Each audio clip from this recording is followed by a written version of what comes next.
Assalamualaikum warahmatullahi wabarakatuh. Perkenalkan, nama saya Siti Nurhidayatur Rohmah, NIM 081 dari kelas C3MD.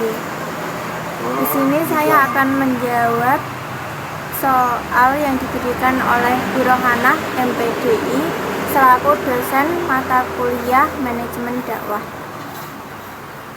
Soal yang pertama yaitu jelaskan arti penting manajemen dalam kegiatan dakwah.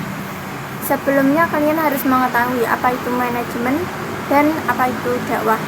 Manajemen sendiri memiliki arti mengelola atau mengatur, sedangkan dakwah yaitu menyeru atau mengajak. Amar ma'ruf nahi mungkar, yaitu mengajak kebaikan dan menjauhi kemungkaran atau kejahatan. Manajemen tidak akan jauh dari kata POAC. Apa itu POAC? Yaitu planning atau perencanaan, organizing pengorganisasian, actuating penggerakan, controlling pengawasan, serta evaluasi. Jadi, manajemen memiliki arti penting dalam kegiatan dakwah karena sangat membantu lancarnya kegiatan dakwah tersebut. Ada beberapa aspek penting manajemen dalam kegiatan dakwah. Di antaranya yaitu perencanaan yang terarah. Manajemen membantu dalam perencanaan kegiatan dakwah secara sistematis, termasuk menetapkan tujuan, sasaran, strategi yang jelas. 2. Efisiensi sumber daya. Manajemen membantu dalam pengelolaan sumber daya seperti waktu, dana, tenaga kerja yang lebih efisien sehingga upaya dakwah dapat dioptimalkan. Yang ketiga, organisasi yang baik. Dengan manajemen yang baik, kelompok dakwah dapat diorganisasi dengan struktur yang jelas, peran yang terdefinisi, dan tugas yang terbagi dengan baik. 4. Evaluasi dan pengawasan. Manajemen memungkinkan pengukuran dan evaluasi berkala terhadap pencapaian tujuan dakwah, sehingga perbaikan dapat dilakukan jika diperlukan. 5. Pengembangan tim. Manajemen membantu dalam pengembangan kompetensi dan semangat tim dakwah yang sangat penting untuk keberhasilan jangka panjang. Yang keenam, penyesuaian dengan perubahan. Manajemen memungkinkan kelompok dakwah untuk beradaptasi dengan perubahan lingkungan, teknologi, dan tuntunan masyarakat. Dengan menerapkan prinsip-prinsip manajemen tersebut, organisasi dakwah dapat menjadi lebih efektif, berkelanjutan, dan dapat mencapai pengaruh positif yang lebih besar dalam masyarakat. Soal berikutnya itu soal nomor 3. Jelaskan prinsip manajemen dakwah, yaitu prinsip komunikasi. Prinsip-prinsip manajemen dalam dakwah, khususnya prinsip komunikasi, sangat penting untuk memastikan pesan dakwah disampaikan dengan efektif dan berdampak. Prinsip-prinsip komunikasi dalam manajemen di antaranya: 1. Kesesuaian pesan. Pesan dakwah harus sesuai dengan audiens yang dituju. Hal ini melibatkan pemahaman mendalam tentang nilai, kebutuhan, dan kekhawatiran audiens. 2. Kepatuhan terhadap nilai-nilai agama. Pesan dakwah harus selaras dengan nilai-nilai agama yang dianut dan tidak boleh bertentangan dengan prinsip-prinsip agama yang bersangkutan. 3.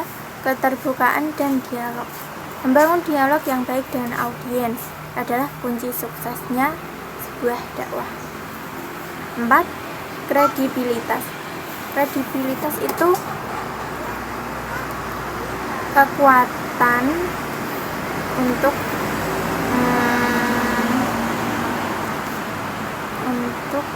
mengambil kepercayaan. Orang yang menyampaikan pesan dakwah harus memiliki kredibilitas yang kuat, baik dalam pengetahuan agama maupun dalam kehidupan sehari-hari. Nomor 5, kreativitas dalam penyampaian pesan. Penggunaan metode komunikasi yang kreatif dapat membuat pesan dakwah lebih menarik dan mudah dipahami oleh audiens. 6. Konsistensi dan keberlanjutan. Pesan dakwah harus disampaikan secara konsisten dan upaya komunikasi harus berkelanjutan. Ini membantu membangun pemahaman yang lebih mendalam. 7. Penghormatan dan kepedulian. Memperlakukan audiens dengan hormat dan empati sangat penting. 8. Ketepatan waktu. Sampaikan pesan dakwah pada waktu yang tepat, mengikuti peristiwa atau perubahan yang terjadi dalam masyarakat. Nomor 9. Evaluasi dan koreksi. Lakukan evaluasi berkala terhadap upaya komunikasi yang bersedia untuk melakukan perbaikan jika pesan dakwah tidak mencapai tujuan yang diinginkan. Prinsip-prinsip komunikasi dalam manajemen dakwah membantu memastikan bahwa pesan dakwah disampaikan dengan cara yang bermanfaat, membangun pemahaman, dan membantu mencapai tujuan dakwah tanpa mengabaikan nilai-nilai agama yang mendasarinya. Jelaskan keterkaitan surat Ali Imran ayat 110 sebagai landasan manajemen dakwah. Landasan manajemen dakwah secara normatif ada dua. Yang pertama Al-Quran, yang kedua Sunnah. Dalam Al-Quran banyak ayat yang menjelaskan tentang perintah untuk berdakwah bagi umat Islam sebagai upaya untuk melakukan kebaikan dan meninggalkan perbuatan buruk. Salah satunya yaitu di dalam surat Ali Imran ayat 110 yang berbunyi, Bismillahirrahmanirrahim, kuntum khaira ummatin ukhrijat lin-nasi ta'muruna bil ma'rufi wa tanhauna 'anil munkari wa tu'minuna billah. Yang artinya, kamu adalah umat terbaik yang dilahirkan untuk manusia, menyuruh kepada yang ma'ruf dan mencegah dari yang mungkar, dan beriman kepada Allah. Dari ayat tersebut adalah ayat yang sering dihubungkan dengan landasan manajemen dakwah dalam Islam. Ayat ini memiliki keterkaitan penting dengan prinsip-prinsip manajemen dalam dakwah, yaitu 1. Umat terbaik. Ayat ini menyatakan bahwa umat muslim dianggap sebagai umat terbaik oleh Allah. Dalam konteks manajemen dakwah, hal ini menekankan pentingnya umat muslim memegang standar tinggi dalam perilaku dan tindakan mereka, sehingga mereka bisa menjadi teladan bagi orang lain. Yang kedua yaitu menyuruh yang ma'ruf. Ayat ini mendorong untuk menyuruh kepada yang ma'ruf, yaitu perbuatan baik dan positif. Dalam manajemen dakwah, ini mengacu pada pentingnya mempromosikan nilai-nilai positif dan tindakan yang baik di masyarakat serta mendukung upaya yang memajukan kesejahteraan sosial. Yang ketiga, mencegah yang mungkar. Ayat ini juga menginstruksi untuk mencegah yang mungkar, yaitu perbuatan buruk dan negatif. Ini mencerminkan prinsip manajemen dakwah untuk melawan kejahatan, ketidakadilan, dan tindakan yang merusak masyarakat. Yang keempat, beriman kepada Allah. Beriman kepada Allah adalah fondasi utama dalam Islam. Dalam manajemen dakwah, keyakinan ini menggambarkan landasan moral dan etika yang harus mendorong semua tindakan dan komunikasi dalam kegiatan dakwah. Yang kelima, teladan dan inspirasi. Ayat ini menggarisbawahi peran umat muslim sebagai teladan dan sumber inspirasi bagi orang lain. Dalam manajemen dakwah ini berarti bahwa para dai harus menjalani kehidupan sesuai dengan nilai-nilai Islam dan menjadi inspirasi bagi orang lain untuk mengikuti jejak yang benar. Oleh karena itu, ayat ini memandu prinsip-prinsip manajemen dalam dakwah dan menekankan bahwa umat muslim seharusnya berperan sebagai agen perubahan positif dalam masyarakat, mempromosikan yang baik, melawan yang buruk, dan menjalani kehidupan berlandaskan iman kepada Allah. Berikutnya itu soal yang terakhir, soal nomor 7. Jelaskan yang dimaksud dengan spesialisasi kerja dalam pengorganisasian dakwah. Spesialisasi kerja atau pembagian kerja di bidang tertentu dengan keahlian masing-masing. Hal ini memungkinkan para anggota kelompok untuk mengembangkan keahlian tertentu dan berperan sesuai dengan keahlian mereka dalam upaya dakwah. Ada beberapa aspek penting dalam spesialisasi kerja pengorganisasian dakwah, yaitu peningkatan efisiensi dan membagi tugas dan tanggung jawab. Setiap anggota kelompok dakwah dapat fokus pada pekerjaan yang sesuai dengan keahlian dan minat mereka, sehingga meningkatkan efisiensi dalam pelaksanaan tugas.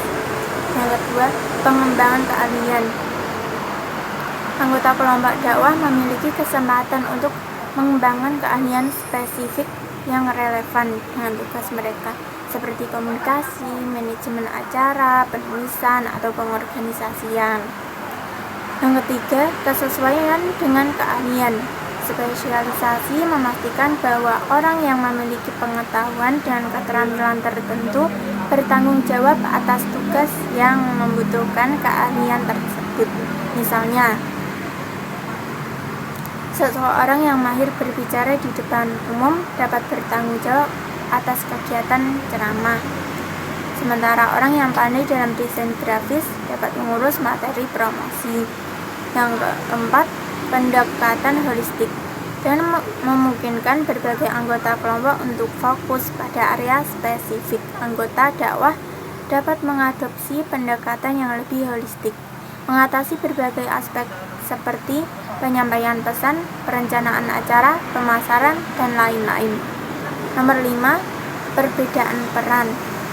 Spesialisasi kerja memungkinkan perbedaan peran yang jelas dalam tim dakwah, dengan masing-masing anggota memiliki tanggung jawab khusus. Hal ini membantu dalam menghindari tumpang tindih dan konflik peran. Pentingnya spesialisasi kerja dalam pengorganisasian dakwah adalah untuk mengoptimalkan upaya dakwah dengan memanfaatkan keahlian individu, meningkatkan produktivitas, dan memberikan dampak yang lebih efektif dalam penyebaran pesan dakwah. Mungkin itu yang dapat saya sampaikan. Cukup sekian, semoga bermanfaat untuk para pendengar. Wassalamualaikum warahmatullahi wabarakatuh.